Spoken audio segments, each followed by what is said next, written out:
100 pretty. 100 pretty. Now, is it 100 delicious? That's the question. Hello my friends, welcome to another Lissa video. Today I would like to talk about fats.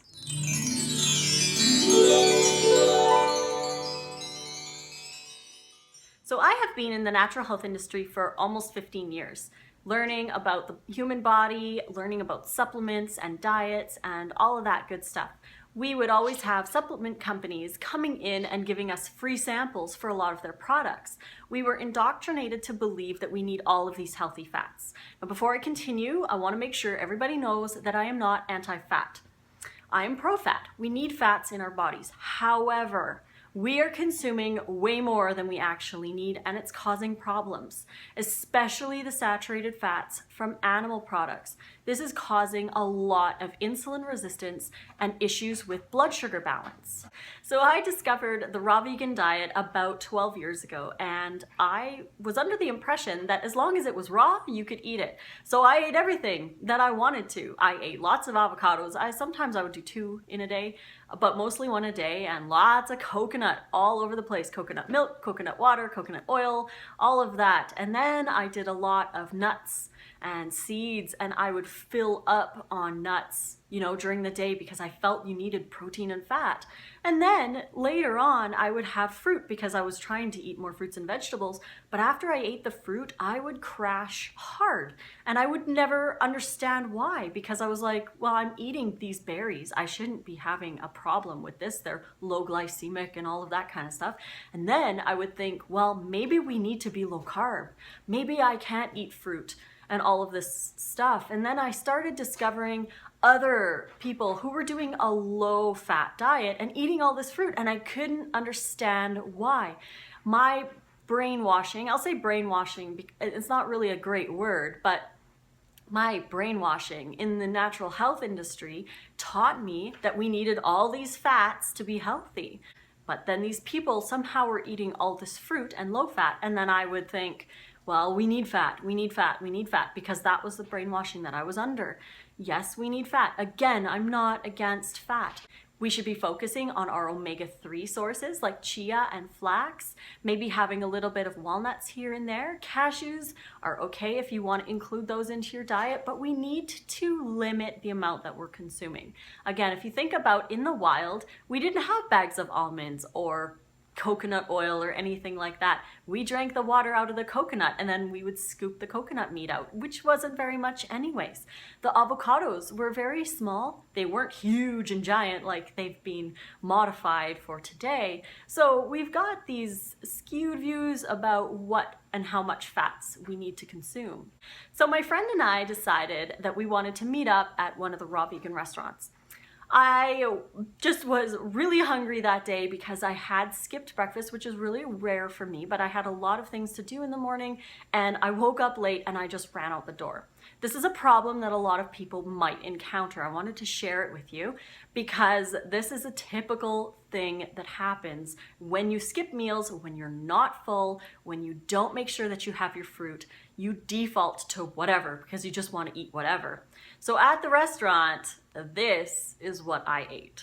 Oh, this is amazing.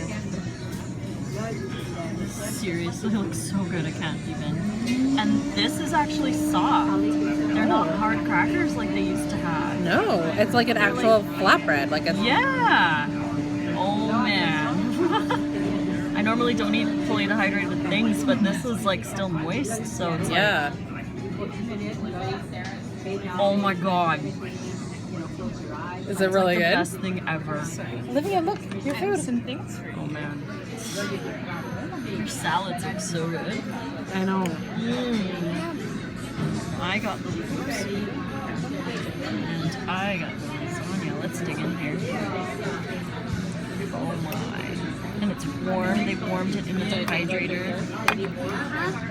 It's marinated. Here, I'll take a picture of you eating a bite. With cashew ricotta and marinated mushrooms. Oh my goodness. Nice. Wow. Wow. Take a picture of Melissa's.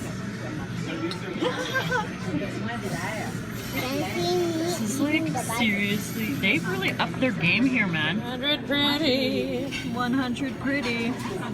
Now, is it 100 delicious? That's the question.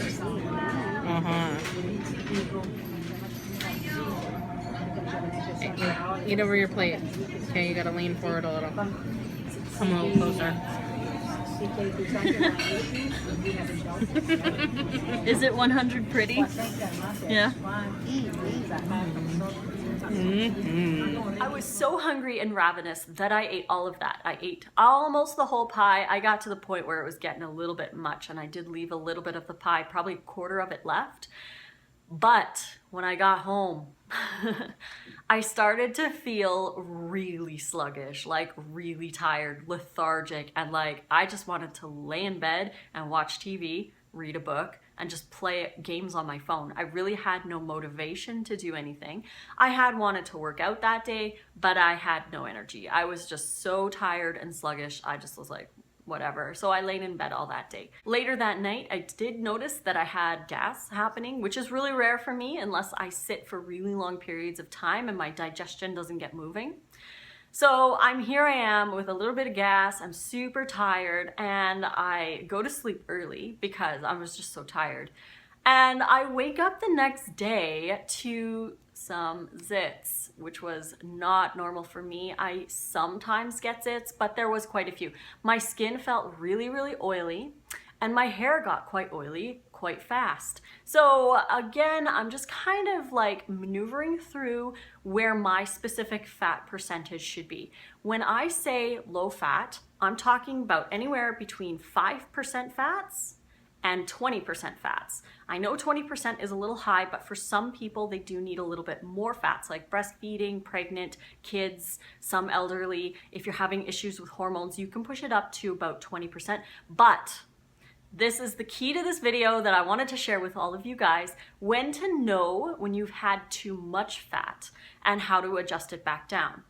You will know that you've had too much fat when after your meal, you start to have sugar crashes, big time cravings for more fat or other foods that you are not typically eating. When I had eaten that pie, when I got home and I was really, really tired, I wanted more pie. I just wanted another piece. I wanted to go snack on cashews. I had no energy to make a big raw salad, even though I forced myself to, but I didn't really feel like it, and I wanted more fats. And then I started craving other things that I don't normally crave.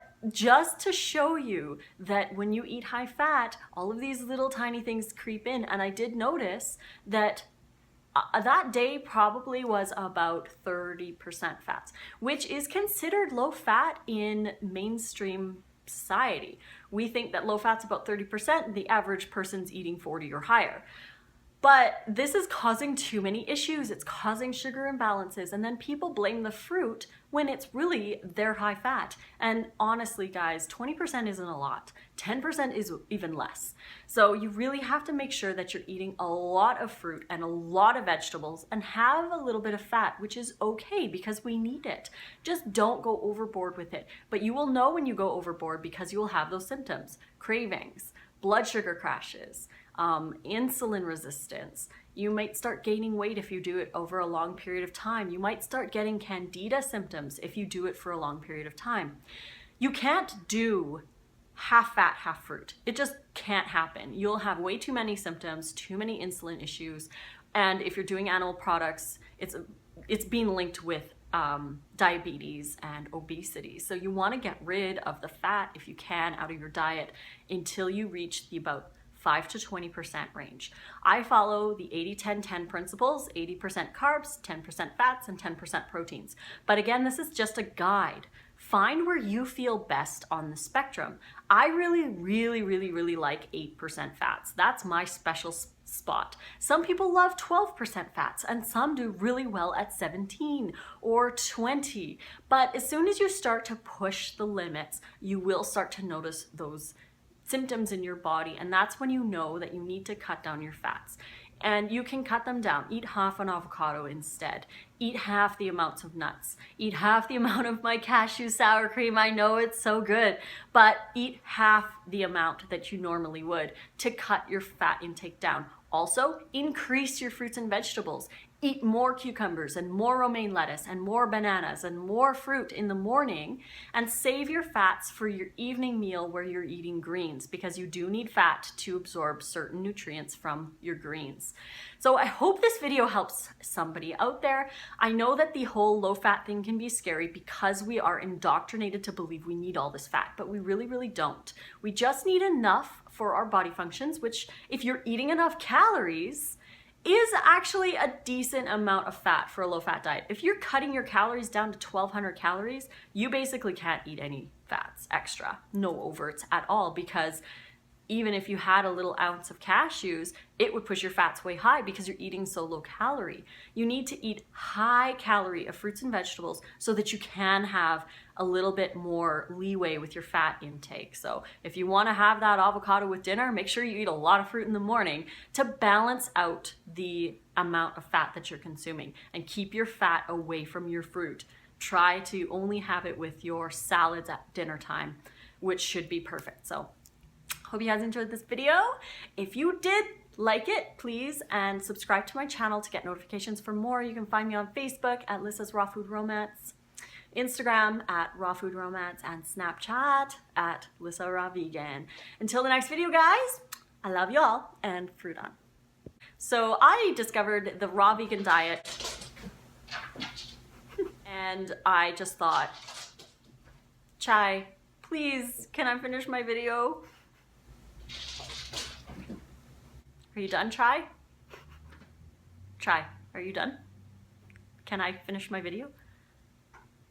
Buddy.